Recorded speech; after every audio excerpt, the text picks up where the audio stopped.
E aí pessoal, tudo bom com vocês? Então seja bem-vindo aí a mais um vídeo do canal. Esse vídeo aqui eu vou estar resolvendo junto contigo 9 questões sobre dentística. Então eu peguei umas questões bem legais aí para resolver junto contigo.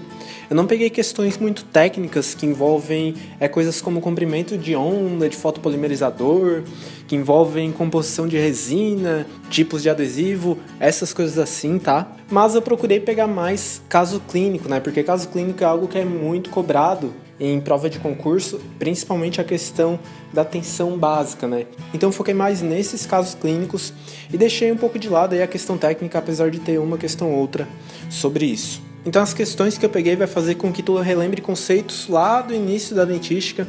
Então a gente vai falar sobre cárie ativa, a gente vai falar sobre quais classes, né, de restauração a gente deve fazer, a gente vai falar sobre tratamento expectante. Então tem umas coisas bem interessantes aí que a gente vai estar vendo juntos aqui nesse vídeo.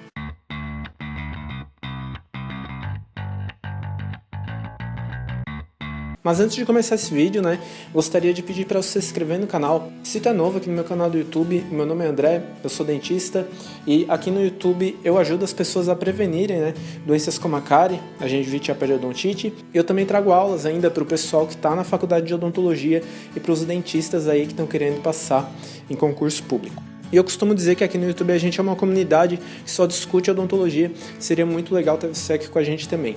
E claro, se tu tiver alguma dúvida sobre esse vídeo aqui, sobre alguma das questões, é só deixar nos comentários. E também, se tu quiser baixar os slides dessa aula aqui e de todas as outras que eu tenho no YouTube, é só tu clicar no link da descrição. Tu vai conseguir fazer o download dos arquivos em PDF. Mas então esse vídeo aqui vai funcionar como todos os outros. Eu vou dar 10 segundos na tela, depois a gente vai discutir a resposta da questão. Se tu achar que 10 segundos é pouco, inclusive nesse vídeo eu peguei umas questões que tem um texto um pouquinho comprido, mas se tu demorar mais do que 10 segundos para pensar em cima dessa questão, tu pausa o vídeo e depois dá o play quando tu acabar. Mas vamos lá então para a questão número 1. 10 segundos.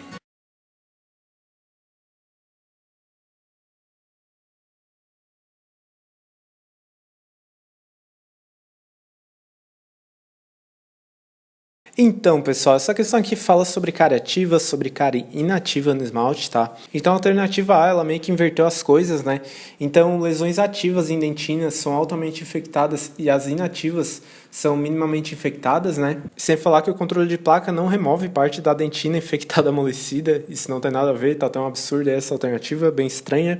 A letra B começa certa, ela fala que o tratamento não operatório, profissional e caseiro é capaz de evitar o aparecimento de novas lesões. No entanto, ele não consegue modificar a atividade das lesões ativas não cavitadas para lesões paralisadas não cavitadas. Isso só é possível para lesões cavitadas. E é essa parte das lesões cavitadas que está errada. A gente não consegue reverter lesão cavitada só com higiene bucal, só passando fio dental, só escovando o dente. Isso funciona mais aí para caso de mancha branca.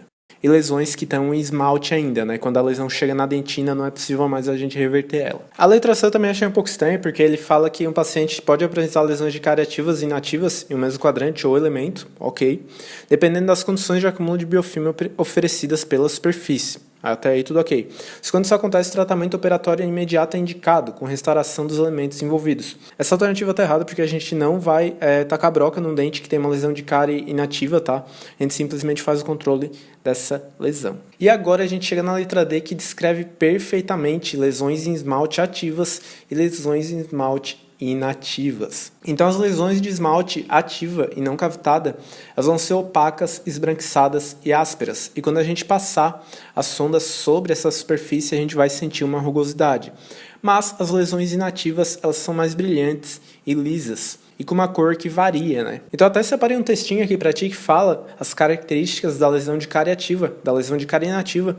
Tu pode pausar o vídeo para ler esse texto, tá? Mas agora a gente vai discutir a letra E para ir para a próxima questão. E essa alternativa confundiu tudo, tá, pessoal? Porque a perda de mineral contínua vai ser referente a uma lesão ativa, e a lesão ativa é a que requer intervenção profissional. E é extremamente provável, né, que uma lesão ativa cause perda de mineral. Então, a letra A, B, C e E estão incorretas, e a que a gente tem que assinalar aqui é a letra D. Vamos agora para a questão número 2.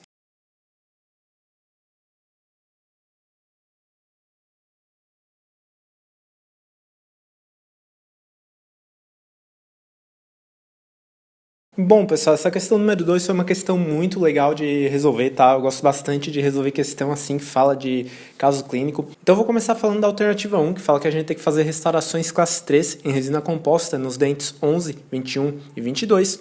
Isso tá correto, porque a gente vai ter lesões de cárie cavitadas, né, nas proximais desse dente. E as restaurações classe 3, elas são feitas nas proximais dos dentes anteriores, sem remoção do ângulo incisal. As alternativas 2 e 3, elas estão incorretas só pelo fato da gente não usar ionômero de vidro em região estética, então a gente não vai ficar colocando ionômero de vidro nos dentes anteriores, tá? E a alternativa 3 ainda fala que a gente tem que fazer restaurações de ionômero de vidro classe 5 nos dentes 12 e 13. Mas pessoal, a gente não vai meter a broca, a gente não vai restaurar um dente que está com esse aspecto de giz, porque esse aspecto de giz nada mais é do que uma desmineralização inicial do dente, tá? Com o início da formação de mancha branca. Então esse aspecto de giz, a gente ainda tem uma lesão de cárie de esmalte que dá para ser controlada e ela não precisa ser tratada com broca e restauração.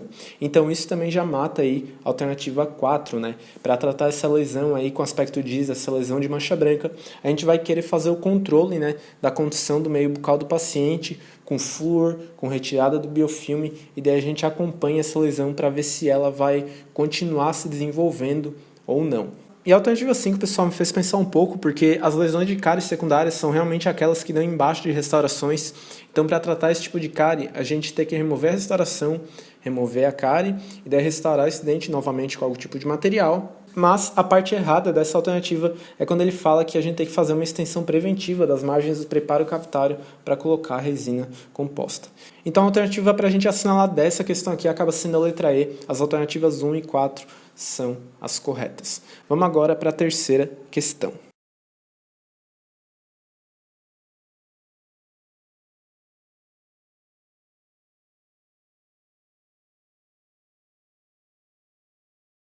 Mas a questão 3, pessoal, envolve uma questão mais técnica. Eu achei interessante trazer essa informação aqui para vocês. Então, é legal, né, que a gente aplica a luz da fotopolimerização a 90 graus, porque assim ela atinge de maneira uniforme, né, todos os incrementos da cavidade do dente. E vamos supor que a gente aplique a luz a 30 graus. Se a gente fizer isso, a luz ela não vai atingir todos os incrementos da mesma maneira. E algumas partes podem ficar mais fotopolimerizadas do que outras. E o mesmo acontece com 45 e 60 graus. Então a alternativa correta dessa questão aqui é letra D. E a próxima vez que tu for responder uma questão parecida, né, com o mesmo tema, tu já vai estar preparado aí. Vamos agora para a questão número 4.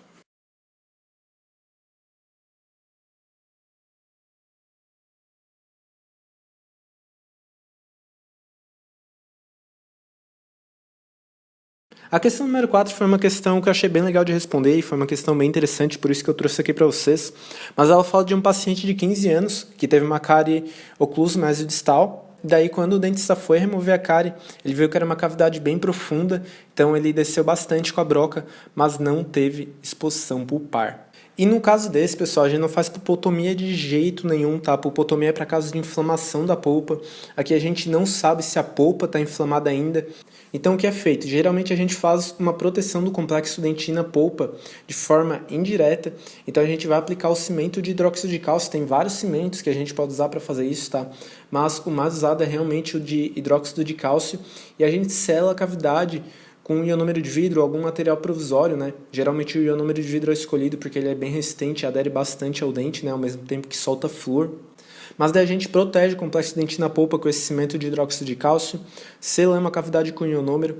Depois de 1 ou 2 semanas, se o paciente não estiver sentindo nada, a gente pode restaurar de forma definitiva. Mas se o paciente vinha sentir dor, ele estiver sentindo desconforto que vai e volta, ou talvez esse desconforto se torne contínuo, então daí sim a gente tem que abrir o dente, né, e ver se a gente faz uma pulpotomia, uma pulpectomia e analisar as possibilidades aí de tratamento. Mas a gente nunca vai partir direto para pulpotomia sem saber se a polpa está inflamada ou não. E a letra E fala da gente fazer um capeamento pulpar indireto com hidróxido de cálcio PA. Pessoal, o hidróxido de cálcio PA ele é usado mais quando a gente tem uma exposição da polpa, tá? E daí a gente vai aplicar ele de forma direta sobre a polpa do dente, tá? Então ele não é usado aí nesses casos onde a gente não teve a exposição pulpar. Então a alternativa correta para essa questão aqui é a letra C.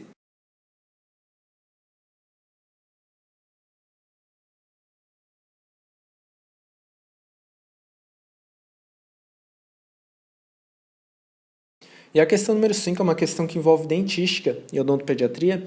Então o autor fala bastante, né, de anatomia dental dos dentes de tecido nessa questão aqui.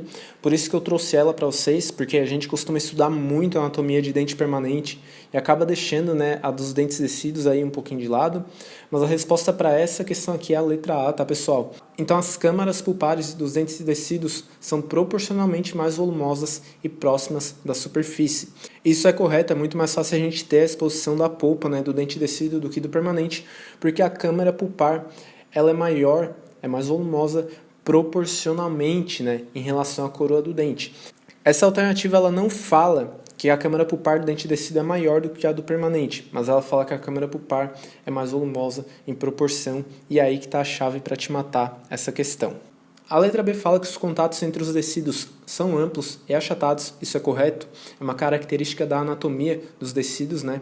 É ter esse ponto de contato amplo e achatado, mas isso não é observado nos dentes permanentes, né? Onde o ponto de contato tem aquela forma mais convexa e curvada. A letra C é falsa, né? Os dentes de tecidos eles não têm uma altura suficiente para reter esse tipo de restauração. A letra D fala que a gente não deve fazer restauração em dente permanente que acabou de erupcionar em pacientes jovens. Isso não tem nada a ver, tá? O dente permanente que a pessoa vai ter, que vai erupcionar na boca dela, vai ser o mesmo que ela vai carregar para o resto da vida. Então, depois que esse dente nascer, ele não vai mudar, né, muitas características da anatomia dele. Então, a letra D é falsa também. E a letra E fala que os pontos de contato dos dentes tecidos são arredondadas e muito próximas, e como a gente já viu, né, esses pontos de contato eles são achatados. Então, a alternativa correta para essa questão aqui é a letra A. Vamos agora para a questão 6, 10 segundos na tela.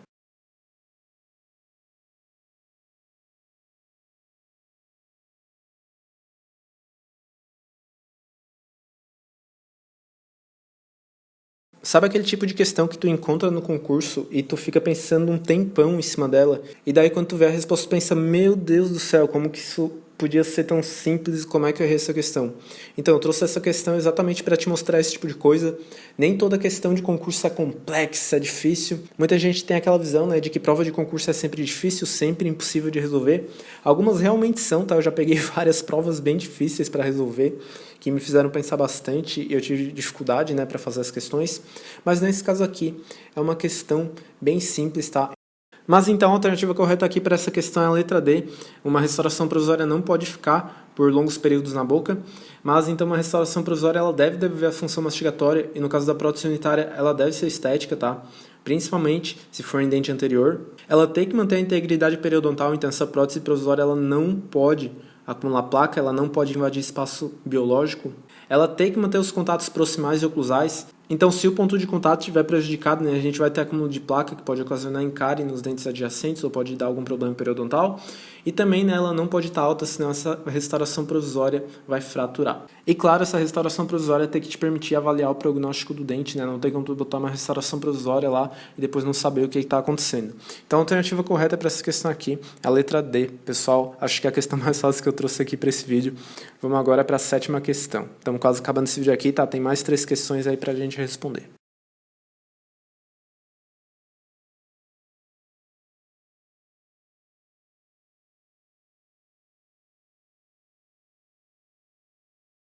A questão 7 fala sobre o preparo cavitário para facetas diretas em resina composta. Então, facetas diretas, né, são aquelas que a gente desgasta o dente e reconstrói ele todo com resina de novo, tá? Então, a letra A fala que o grande escurecimento do elemento em questão determina um preparo menos profundo, porque a descoloração pode ser completamente mascarada pelo uso de compósitos.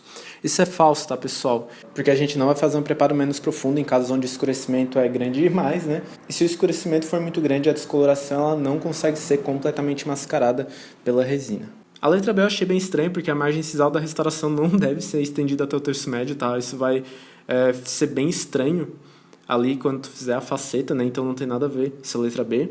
E a letra C eu achei bem interessante, porque quando a gente faz o desgaste, ela tem que ter uma pequena extensão ali, né? Para que a gente consiga fazer os términos dessa restauração sem que eles fiquem evidentes na vestibular. E a letra D tá totalmente falsa, porque a gente tem que fazer sim desgaste vestibular, tá? Como eu falei, dependendo do grau de escurecimento, a gente pode fazer um desgaste um pouco maior. E esse desgaste, ele tem que pegar, né, um pouco das proximais no sentido palatal, para que a gente consiga esconder bem essa restauração e ela ficar o mais estética possível. Mas então as letras A, B, C e D estão falsas e a gente sobra com a letra E, que fala que a margem gengival deve ser estendida para o interior do suco gengival em aproximadamente 0,3 milímetros, com uma linha de término em chanfro. Isso é totalmente verdadeiro e vai proporcionar a estética necessária para esse tipo de restauração.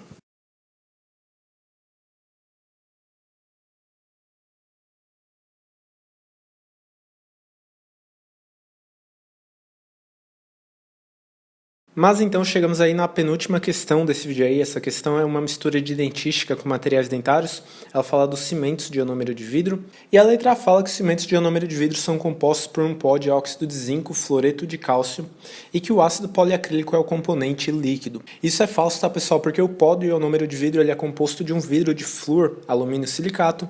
E o líquido, né, a gente pode ter 3 composições de líquido: o ácido poliacrílico, o ácido tartárico ou o ácido itacônico. Então não é só o poliacrílico que é utilizado, e a letra A é falsa. A letra B fala que os cimentos de ionômero de vidro possuem reação total de presa rápida. Isso é falso. E sendo assim, necessitam de proteção do meio bucal para minimizar a dissolução e a contaminação. Isso é correto, né? Tu não vai aplicar um cimento de ionômero de vidro ali num dente cheio de saliva, que o ionômero de vidro não vai nem fixar e ele também não vai conseguir, né, tomar presa se ele estiver em contato frequente com a saliva e sem proteção do meio bucal. Então o cimento de ionômero de vidro precisa de proteção do meio bucal, porque a presa dele demora um tempo. A letra C fala que o cimento de ionômero de vidro possui excelente resistência à tração e à abrasão. Isso é falso, tá, pessoal? Se tu ficar escovando todo dia ali com uma escova dura, por exemplo, média, em cima do cimento de ionômero de vidro, ele vai sofrer um desgaste bem grande, tá? Inclusive, quando tu faz uma restauração provisória com cimento de ionômero de vidro, tu deixa algum tempo ali na boca do paciente, né? Tu vai ver que essa restauração vai sofrer um desgaste bem amplo, né, com o passar do tempo. E para te aplicar o ionômero de vidro, tu não precisa condicionar a dentina ou o esmalte com ácido fosfórico. Isso é totalmente falso, tá? A gente faz isso quando a gente quer restaurar com resina composta. E a letra E, sim, é a alternativa que a gente tem que assinalar nessa questão aqui, tá? As principais características do cimento de ionômero de vidro são a capacidade de aderir ao esmalte e à dentina e a capacidade de liberar flúor do componente de vidro no cimento. Então a letra E está totalmente verdadeira. O cimento de ionômero de vidro é um material que se adere muito bem ao tecido dental. É um material que resiste bem às forças mastigatórias também, né, apesar do desgaste que ele sofre. Sem falar que ele libera flúor e pode ser usado ainda em processo de remineralização de cáries de esmalte. Então letra E correta. Vamos agora para a última questão desse vídeo aqui, a questão 9.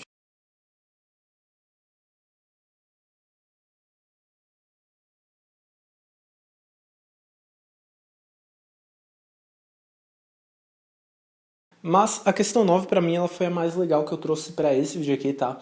Ela fala de um paciente de 6 anos que tinha um acúmulo de placa bem grande nos dentes 36 e 46, e quando foi removida essa placa, o dentista viu que existiam lesões ativas de mancha branca nesses dentes. Então a lesão ativa de mancha branca, como a gente viu, vai ser um processo inicial de desmineralização do dente, tá? Que as bactérias da cárie começaram a causar. E essa mancha branca, né, que está presente no esmalte, ela pode ser controlada com medidas de higiene e orientações ao paciente. E essa questão aqui pede a conduta mais indicada, tá, para tratar essa lesão aí desse paciente, né, impedir que ela continue evoluindo. E para resolver esse caso aqui, mais indicado realmente é a instituição da técnica de escovação transversal. Vai ser aquela escovação, né, de vai e vem no sentido vestibulolingual dos dentes, né, na oclusal desses dentes.